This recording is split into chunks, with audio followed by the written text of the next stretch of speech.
السلام علیکم لسنرز، میں ہوں آپ لوگوں کی ہوسٹ نوشین، اور نوشین اپنے چینل پر اپنے سبھی لسنرز کو ویلکم کہتی ہے۔ لسنرز کیسے ہیں آپ سب؟ سردیوں کے اس موسم میں میرے چینل کی خوفناک کہانیوں کو کتنا انجوائے کر رہے ہیں؟ اپنا فیڈ بیک مجھے ضرور دیں۔ آج آپ لوگوں کے لیے میں ایک اور بہت ہی دلچسپ خوفناک کہانی لے کر آئی ہوں، اور یہ خوفناک کہانی میری ایک لسنر نیلم ہے جنہوں نے میرے ساتھ شیئر کی ہے۔ نیلم کہتی ہیں کہ میں آپ کے ساتھ اپنی زندگی کی ایک خوفناک کہانی شیئر کرنا چاہتی ہوں جو ہم نے اپنی زندگی میں ایکسپیرینس کی۔ وہ کہتی ہیں، شاہپور سے آگے ایک گاؤں میں ہم لوگوں کے کچھ فیملی فرینڈس تھے جن کی بیٹی کی شادی تھی۔ وہاں پر ہم لوگ چلے گئے اپنی فیملی کے ساتھ۔ وہ کہتی ہیں کہ وہاں پر بہت زیادہ ان لوگوں کے گیسٹ تھے، تو ہم لوگوں کا وہاں پر ان لوگوں نے اسٹے کیا تھا۔ ایک اور ان لوگوں کے ہی ریلیٹیو تھے، ان کے گھر میں ایک مہمان خانہ تھا کہ گھر کی بیک سائڈ کے اوپر والے پورشن میں ان لوگوں نے ایک مہمان خانہ بنایا ہوا تھا جس کو وہ لوگ کبھی کبھار یوز کیا کرتے تھے جب کوئی ایسے ایونٹ ہوتے تھے یا کبھی کوئی ایسے گیسٹ آتے تھے جن کو فیملی میں وہ لوگ نہیں لاتے تھے، وہ پھر ان کو مہمان خانے میں ٹھہرایا کرتے تھے۔ ہم لوگوں کی ان سے کوئی جان پہچان نہیں تھی جن کے گھر ہم لوگوں کا اسٹے تھا، جن کے گھر ہم لوگوں کا رہنے کا ان لوگوں نے بندوبست کیا ہوا تھا۔ ہم لوگ کافی زیادہ تھکے ہوئے تھے مہندی کے فنکشن سے، تو ہم لوگوں کو اس مہمان خانے میں بھیجا گیا۔ ہم لوگ 5-6 لوگ تھے جن میں میری امی بھی تھیں، میں بھی، 1-2 ہماری کزنیں بھی تھیں، ماموں بھی تھے ہمارے، اور ایک بھائی بھی تھے۔ ہم لوگوں کو جب اس مہمان خانے میں انہوں نے بھیجا تو سیڑھیوں سے اوپر جب ہم لوگ گئے تو ایک چھوٹا سا صحن تھا، اس کے آگے 3 کمرے تھے، وہ ان کا مہمان خانہ تھا۔ ایک کارنر پہ چھوٹا سا کچن بنا ہوا تھا جو کہ ان کمروں سے باہر تھا۔ ان میں سے ایک کمرے میں ہم لیڈیز ہو گئیں اور دوسرے کمرے میں ماموں اور میرے بھائی تھے۔ ہم لوگوں نے بڑا سکون محسوس کیا، اتنے تھکے ہوئے تھے، ٹھنڈ بھی بہت زیادہ تھی، جنوری کا مڈ تھا، بہت زیادہ دھند بھی تھی اور ٹھنڈ بھی تھی، گاؤں کا ایریا تھا۔ وہاں پر ہم لوگ بہت زیادہ پرسکون فیل کر رہے تھے۔ ابھی ہم لوگ لیٹے ہی تھے تو تھوڑی دیر کے بعد ان کا نوکر آیا، اس نے ہمیں چائے دی، ٹھنڈ بہت زیادہ تھی، ہم سب نے چائے پی۔ اس کے بعد ہم لوگ اتنے تھکے ہوئے تھے کہ نیند سے برا حال تھا سب کا، سونے کے لیے ہم لوگ لیٹ کے۔ میری جو کزن تھی وہ کہتی ہے کہ مجھے واش روم جانا ہے، چلو ہم واش روم چلتے ہیں۔ تقریباً ہم لوگوں کو بھی لیٹے ہوئے گھنٹہ ہی ہوا تھا اور رات کے 1:30 بجے کا ٹائم تھا۔ وہ اور میں وہاں سے باہر نکلی، اسی صحن میں سے ان کی تیسرے چھت کی سیڑھیوں اوپر جا رہی تھی جو کہ بالکل اوپن تھی اور بڑی وائڈ وہ سیڑھیاں بنائی ہوئی تھی، کافی چوڑائی میں وہ ایریا تھا جہاں سے سیڑھیاں اوپر جا رہی تھی۔ برآمدے کی لائٹ بھی بند تھی۔ ہم کمرے سے باہر نکلی تو سیڑھیوں میں ہم لوگوں نے کسی چیز کو کھڑے دیکھا۔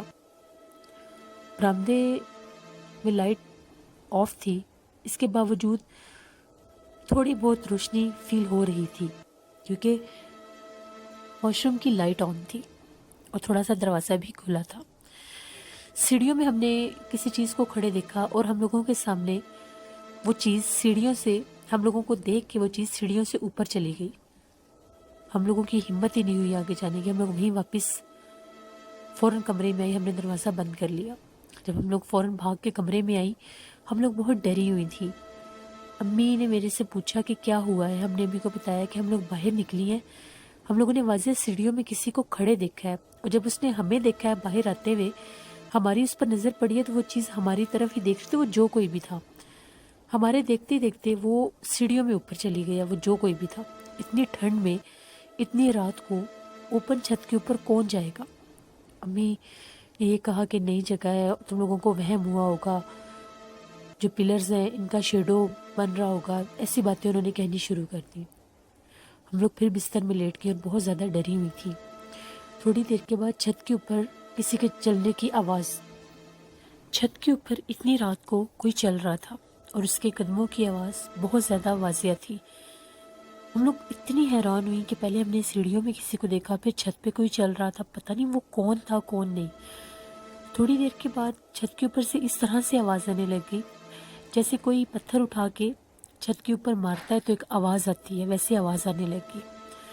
ہم لوگ تو بہت زیادہ کنفیوز ہو گئے، آپس میں باتیں کرنے لگ گئی کہ پتہ نہیں یہ کون سی جگہ ہے، کیسی جگہ ہے، ہم نے کس کو دیکھا تھا اور یہ کیا آوازیں ہیں۔ جس روم میں ہم لوگ سوئے ہوئے تھے وہاں پر ایک ونڈو بھی تھی جو کہ باہر اسی صحن میں کھلتی تھی جہاں سیڑھیاں تھیں اور وہ واش روم بھی تھا۔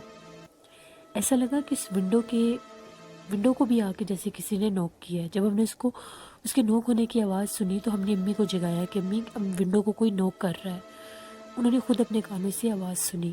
اتنا عجیب اس ٹائم فیل ہو رہا تھا، ہم لوگ اس لیے ڈر گئے تھے کہ ہو سکتا ہے کہ کوئی چور ہو، شادی والے گھر کے گیسٹ کا سن کے اکثر ذہن میں 100 خیال آ جاتے ہیں۔ ہم لوگ کافی ڈر گئی تھیں۔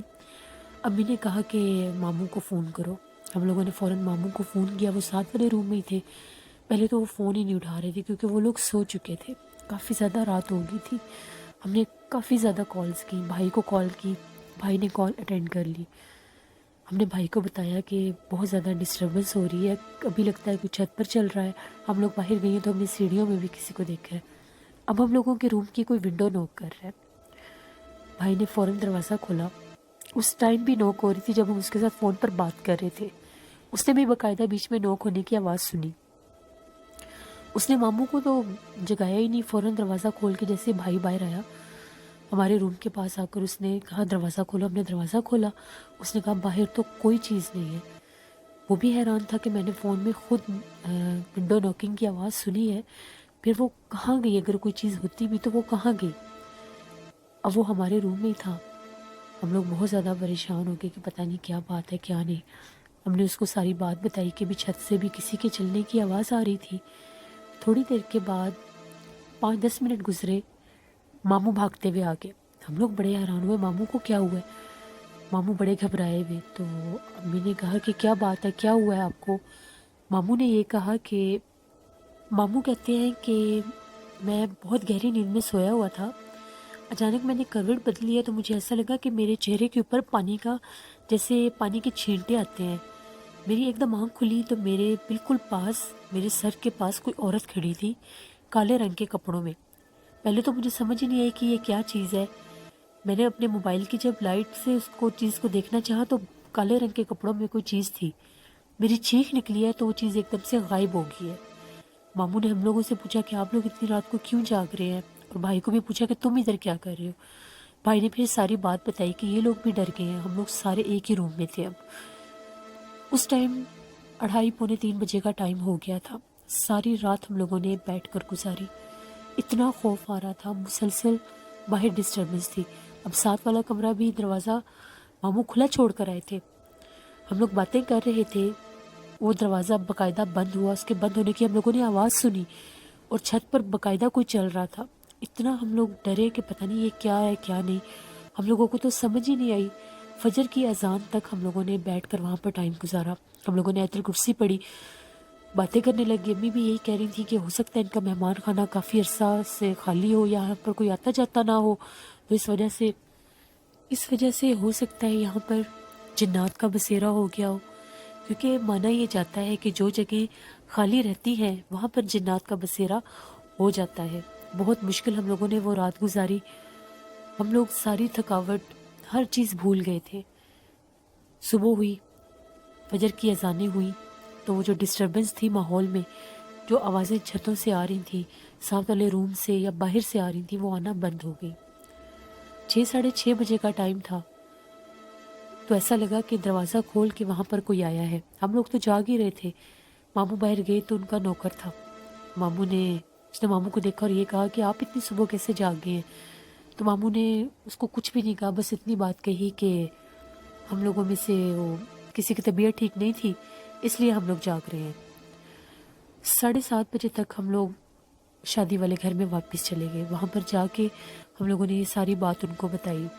تو وہاں پر ایک کام والی تھی جو اس گھر میں پہلے آلریڈی کام کر چکی تھی۔ اس میڈ نے ہمیں یہ بتایا کہ یہ مہمان خانہ عرصوں خالی رہتا ہے. یہاں پر صرف وہ صفائی کروا دیتے ہیں. کبھی ہو تو کوئی مہمان ہو تو اس کو وہاں پر ٹھہرایا جاتا ہے. یہاں پر جو کوئی بھی سوتا ہے وہ یہی کمپلینس کرتا ہے, اس کو یہی شکایتیں ہوتی ہیں کہ یہاں پر کوئی چیز ڈراتی ہے اور وہ سونے نہیں دیتی.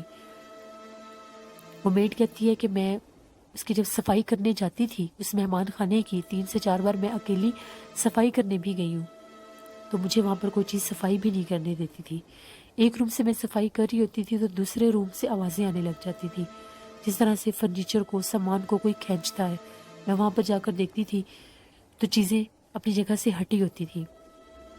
پھر میں ڈر کے وہاں سے بھاگی, میں نے کام کرنا ہی چھوڑ دیا. تو وہاں پر وہ سخت جنات کا بسیرا ہے. ہم لوگ وہ رات کبھی بھی نہیں بھول سکتے, کیونکہ وہ واضح تھی وہ چیزیں, ان کا خوف اتنا زیادہ تھا کہ ہمیں سمجھ ہی نہیں آئی کہ اس طرح سے بھی چیزیں اپنا آپ ظاہر کرتی ہیں. کہ میری خوفناک کہانی تھی جو میں نے آپ کے ساتھ شیئر کی. بہت شکریہ نیلم آپ کا. لسنرز, اس بات میں کوئی شک نہیں ہے, جو جگہ ہم انسان ویران کر دیتے ہیں, خالی کر دیتے ہیں, جہاں پر کبھی اللہ کا ذکر نہیں ہوتا, کبھی قرآن پاک کی آواز یا نماز نہیں پڑھی جاتی, وہاں پر پھر جنات بسیرا کر لیتے ہیں, کیونکہ وہ جگہ بھی ویرانوں میں ہی کاؤنٹ ہوتی ہے. پھر وہ جنات کا مسکن بن جاتی ہے, جنات کے گھر بن جاتی ہے. اکثر لوگ فارم ہاؤس بنا دیتے ہیں, وہاں پر کبھی کبھار جاتے ہیں جب کوئی پارٹیز ہوتی ہیں. مہمان خانے بنا دیتے ہیں گھروں کی بیک سائڈوں پر یا گھروں کے کسی مخصوص حصے میں. ان کو استعمال نہیں کرتے صرف اس لیے کہ ان کو صاف ستھرا رکھا جائے کہ جب مہمان آئیں گے تو تب استعمال کیا جائے گا. وہ چیزیں, وہ جگہیں بند رہنے سے آسیب زدہ ہو جاتی ہیں. اور پھر بعض اوقات وہ اتنی سخت چیزیں ہوتی ہیں, ایسے اثرات ہوتے ہیں جو انسانوں کو بہت ڈراتے ہیں. بہت سے ایسے واقعات میں نے آلریڈی آپ لوگ کے ساتھ شیئر بھی کیے ہیں, سنے بھی ہیں کہ 40 دن تک اگر کوئی گھر, کوئی جگہ خالی رہے تو وہاں پر جنات کا بسیرا ہو جاتا ہے. اگر آپ لوگ مہمان خانے بناتے ہیں اپنے گھروں میں یا اپنے فارم ہاؤس بناتے ہیں تو وہاں پر خود بھی جایا کریں, وہاں پر رونق رکھا کریں, وہاں پر نماز قرآن پاک خود جا کر پڑھا کریں, تاکہ وہاں پر آپ لوگوں کی آمد و رفت رہے اور وہاں پر ایسی چیزیں اپنا بسیرا نہ کر سکیں. اپنا فیڈ بیک مجھے ضرور دیں. آپ لوگوں کو آج کی خوفناک کہانی کیسی لگی؟ میں اپنے نیو سبسکرائبر کو ویلکم کہتی ہوں اپنے چینل پر. حبیبہ شاہ UK سے میرے چینل کی خوفناک کہانیوں کو بہت پسند کرتی ہیں اور ان کا یہ کہنا تھا کہ میرا نیم ضرور آنر کریں. میں اپنی سٹوریز میں اپنے لسنرز کے نیمز آنر کرتی تھی. اکثر مجھے لوگوں کے کمنٹس آئے کہ آپ نیمز آنر نہ کیا کریں, اس وجہ سے پھر میں نے وہ سیگمنٹ ریموو کر دیا اور میں اب آپ لوگوں کے نیمز آنر نہیں کرتی, لیکن آپ لوگوں کے سارے کمنٹس میں پڑھتی ہوں اور آپ لوگوں کے سارے کمنٹس کے میں رپلائی بھی کرتی ہوں. آپ بھی اپنی خوفناک کہانیاں میرے چینل پر شیئر کر سکتے ہیں ڈسکرپشن باکس میں دیے گئے ای میل آئی ڈی پر. فیس بک پر مجھے جوائن کر سکتے ہیں, نوشین ورک کے نیم سے میری فیس بک آئی ڈی ہے, وہیں پر خوفناک کہانیوں کا پیج بھی ہے, گروپ ہے, اس کو جوائن کر سکتے ہیں. انسٹاگرام پر خوفناک کہانیوں کا میرا آئی ڈی ہے, اس کو بھی جوائن کر سکتے ہیں. میرے چینل کو زیادہ سے زیادہ شیئر کریں, میرے چینل کی سٹوریز کو. اور اگر آپ لوگوں کو میرے چینل کی خوفناک کہانیاں اچھی لگتی ہیں, آپ انجوائے کرتے ہیں, تو میرے چینل کو ضرور سبسکرائب کریں جنہوں نے ابھی تک میرے چینل کو سبسکرائب نہیں کیا. انشاءاللہ کل آپ لوگوں کے ساتھ پھر ملاقات ہوگی کسی نئی خوفناک کہانی کے ساتھ. اپنا بہت سا خیال رکھیے گا, نوشین کو دعاؤں میں یاد رکھیے گا. Thank you for watching. اللہ نگہبان.